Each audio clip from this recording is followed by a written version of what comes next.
અમદાવાદ એટલે ખાણીપીણી, હેરિટેજ અને સાબરમતી રિવરફ્રન્ટ. પણ શું તમે ક્યારે ઝઘડાનું મ્યુઝિયમ જોયું છે?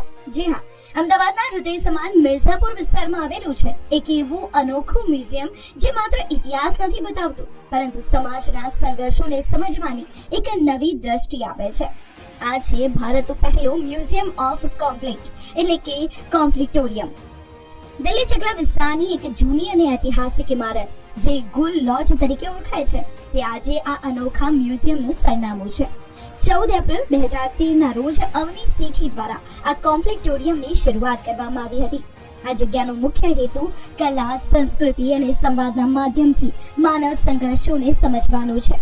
મ્યુઝિયમની અંદર પગ મૂકતા જ તમને વર્ષ 1960 થી લઈને અત્યાર સુધી ગુજરાતમાં થયેલા સામાજિક અને રાજકીય સંઘર્ષોની આખી ટાઈમલાઈન જોવા મળશે. અહીંની ગેલેરી ઓફ ડિસ્પ્યુટ્સ ખૂબ જ રસપ્રદ છે, જ્યાં પંચતંત્રની જૂની વાર્તાઓ દ્વારા આજના આધુનિક સમાજના ઝઘડા અને સમસ્યાઓને સરળતાથી સમજાવવામાં આવ્યા છે. એટલું જ નહીં, મ્યુઝિયમના એક ખૂણામાં તમે રાષ્ટ્રપિતા મહાત્મા ગાંધી અને બંધારણના ઘડવૈયા ડોક્ટર બાબા સાહેબ આંબેડકરના પ્રેરણાદાયી ઐતિહાસિક ભાષણો પણ સાંભળી શકો છો. વળી મોરલ કંપાસ સેક્શનમાં મુલાકાતીઓ વર્ષ 1977 પહેલાની ભારતીય બંધારણની અસલી નકલને પોતાના હાથમાં લઈને વાંચવાનો એક અદ્ભુત અનુભવ પણ મેળવી શકે છે. પણ આ મ્યુઝિયમનો સૌથી ઇમોશનલ અને હૃદયસ્પર્શી ખૂણો છે મેમરી લેબ. અહીં આવીને લોકો ભાવુક થઈ જાય છે.